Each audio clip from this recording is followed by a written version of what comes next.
जी तो प्यारे बच्चों, कैसे हैं आप? मैं उम्मीद करता हूँ कि आप सब ठीक होंगे। आज की वीडियो में बात करेंगे चैप्टर नंबर 2 बायोडाइवर्सिटी और इसके एक्सरसाइज में मौजूद शॉर्ट क्वेश्चन आंसर हैं उनको हल करेंगे। ना बेटा सिर्फ हल करेंगे बल्कि इनको समझने की भी कोशिश करेंगे। पहला क्वेश्चन है, what is the term use to describe the variety of organism in ecosystem. मतलब हमारा जो इकोसिस्टम होता है उसमें कौन सी टर्म यूज़ करते हैं ताकि हम वैरायटी ऑफ ऑर्गेनिजम्स को जो है वो बता सकें, समझा सकें। तो बेटा यहाँ पर जो है जो टर्म यूज़ हो रही है for the sake of variety of life on earth, of biodiversity और बायोलॉजिकल डाइवर्सिटी, तो वो टर्म है बेसिकली बायोडाइवर्सिटी। ठीक है, ओके।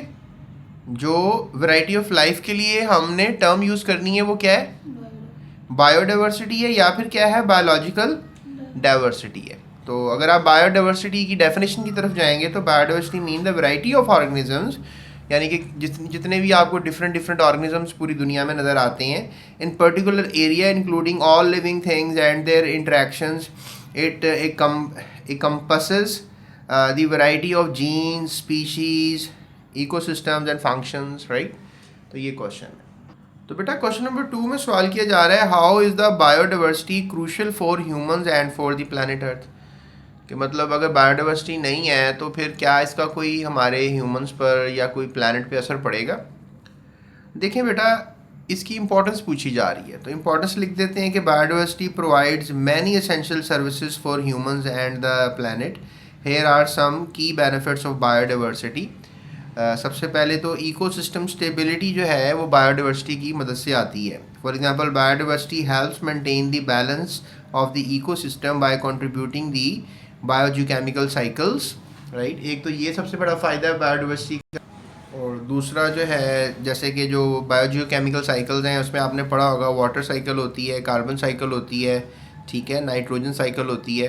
उसके अलावा क्लाइमेट रेगुलेशन, यानी कि जो हमारा क्लाइमेट है इसको भी बायोडाइवर्सिटी की वजह से फ़ायदा होता है। मतलब प्लांट्स और जो एल्जे होता है ना वो कार्बन डाइऑक्साइड को हवा में से एब्जॉर्ब करता है, हासिल कर लेता है, और फिर वो कार्बन डाइऑक्साइड का हमें स्टार्च और ग्लूकोज बना देता है, अपने अंदर हम खा लेते हैं फिर। सो दिस कॉल्ड कि भाई जो कार्बन डाइऑक्साइड है वो कम हो रही है, कहाँ से? माहौल में से। आप कह लें कि जो पौधे होते हैं ना वो हमारी ज़मीन के लंग्स हैं, वो एयर को फिल्टर करते हैं।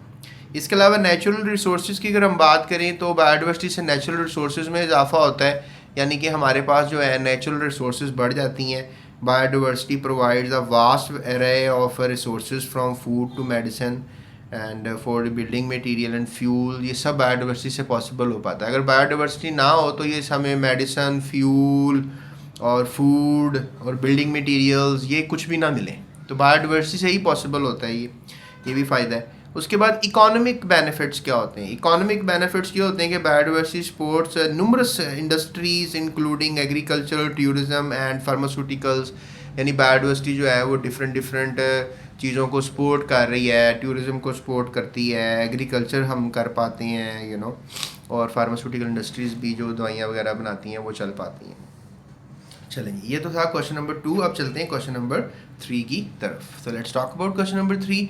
क्वेश्चन किया जा रहा है कि what are the several taxonomic ranks used in the Linnaean system. ये जो एक साइंसदान था इसका नाम था कार्लस लीनियस।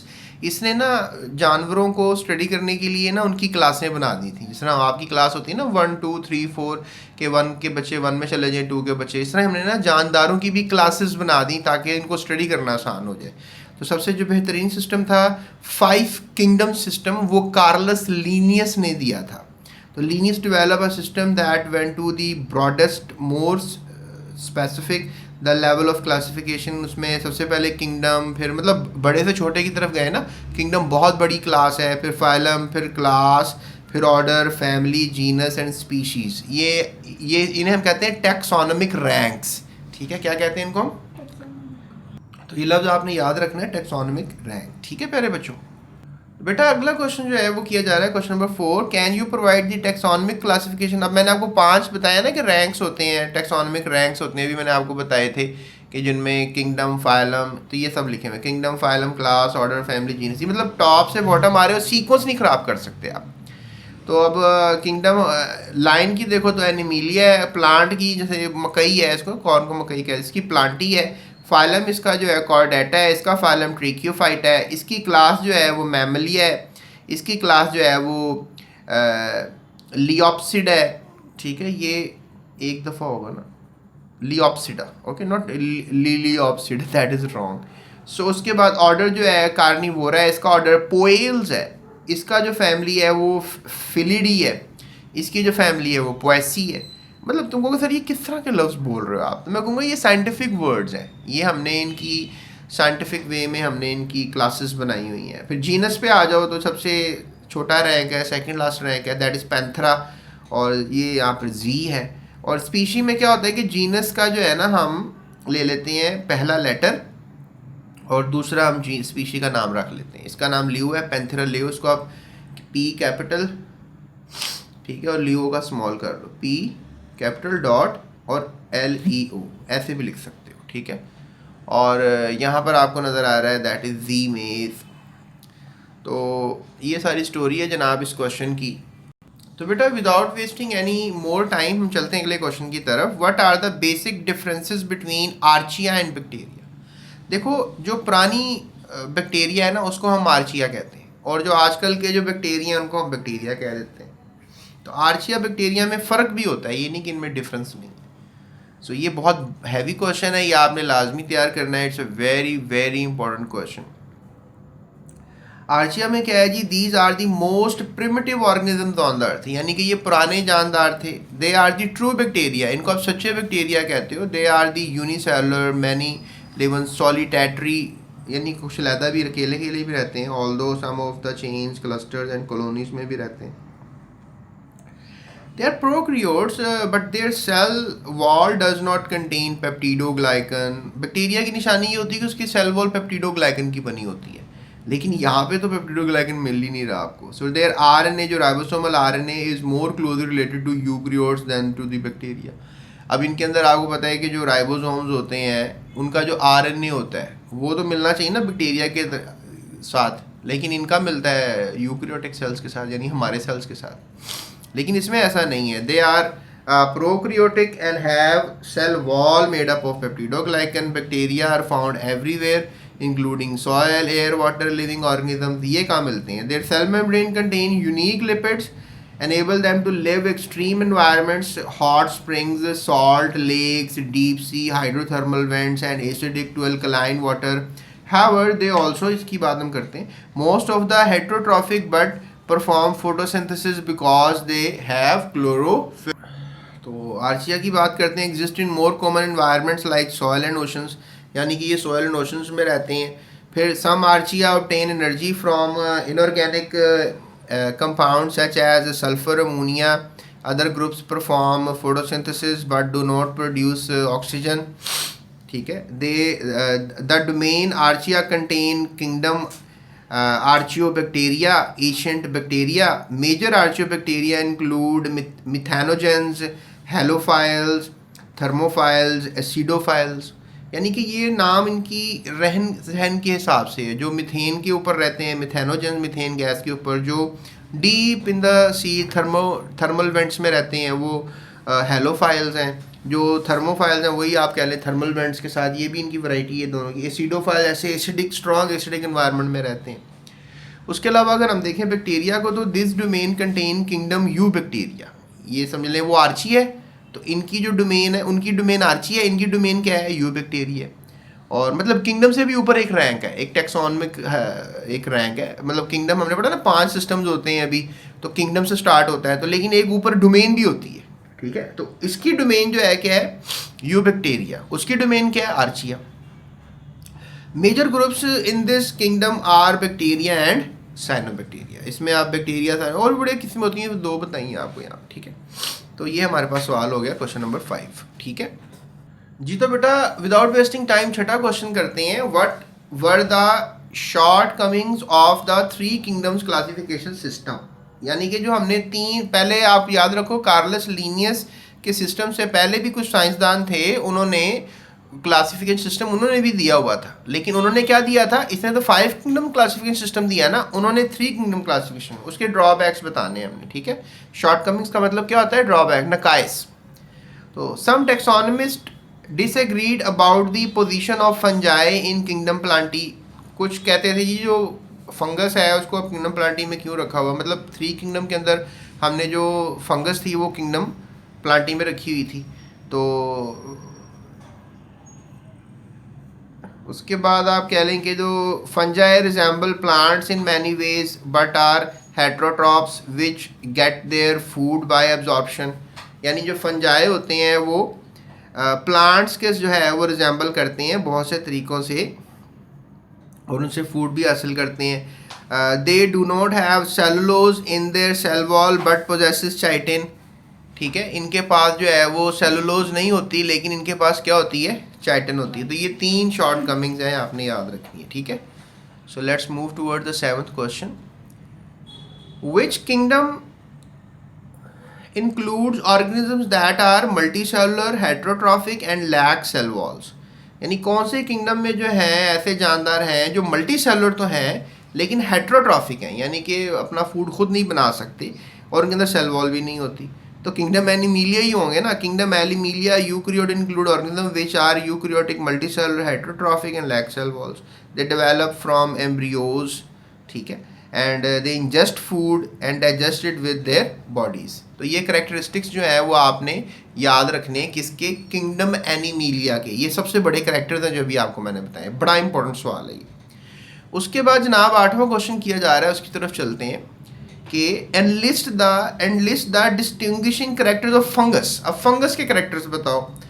फंगस के बारे में भी आपको पता होना चाहिए। तो फंगस जो है kingdom consist of eukaryotic cells होते हैं, हेट्रोट्रॉफिक होते हैं, ठीक है, और इनमें यूनिसेलुलर टू मल्टीसेलुलर सेल्स भी होते हैं। मतलब कुछ फंगस यूनिसेलुलर भी होते हैं, सिंगल सेल वाले भी होते हैं, और कुछ बहुत सी कॉलोनी में रहते हैं या क्लस्टर्स बना के रहते हैं, तो मल्टीसेलुलर भी होते हैं। उसके बाद their cells are covered by cell wall made up of chitin polysaccharide. इनकी जो सेल वॉल है वो चाइटिन की बनी हुई होती है। Fungus get nutrients in unique way, they do not ingest food like animals and some protist, they absorb food from surrounding. ये मतलब सराउंडिंग से फूड एब्जॉर्ब करते हैं, हमारी तरह खा कर डाइजेस्ट नहीं करते हैं फूड को, ठीक है।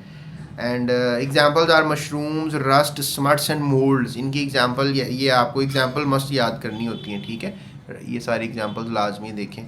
उसके बाद some fungi used in the production of bread, cheese, beers, ठीक है। Other are medicinal properties such as penicillin, antibiotic drive from the fungus पेंसिलिनियम।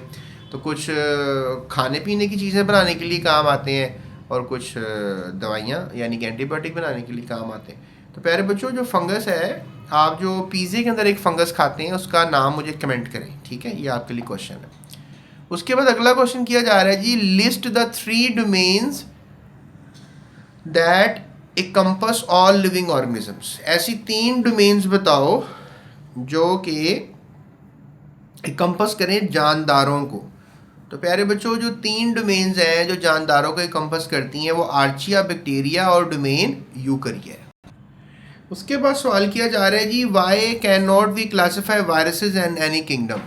हम वायरसेस को किसी किंगडम में क्यों नहीं रख सकते। Viruses are not included in any kingdom because the lack of the characteristics of their 3 domains of life. यानी कि जो अभी मैंने तीनों डोमेन्स बताई हैं ना, उनमें जो भी करेक्टर्स हैं वो वायरसेस में नहीं होते, जिस वजह से हमको तीनों डोमेन में से किसी डोमेन में नहीं रखा हुआ, तो उनकी अलग से डोमेन बनानी पड़ेगी, that is viruses. You can just really make it, वैसे बनी नहीं है अभी तक। उसके बाद चले हम आखिरी क्वेश्चन की तरफ चलते हैं। How does binomial nomenclature facilitate the clear communication about organism across different languages.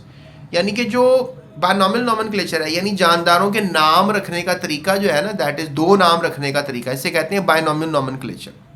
तो ये कैसे हमें हेल्प करता है, तो इसकी ये बड़ा इंपॉर्टेंट सवाल है ये भी, ठीक है। सबसे पहली हेल्प तो हमें ये करता है कि यूनिवर्सल नाम देता है। जैसे आलू आप बोलते हैं लेकिन आप सोलैनम टुबरोसम बोलें तो ये पूरी दुनिया में चलता है, आलू सिर्फ पाकिस्तान लाहौर में चलता है, ठीक है ना।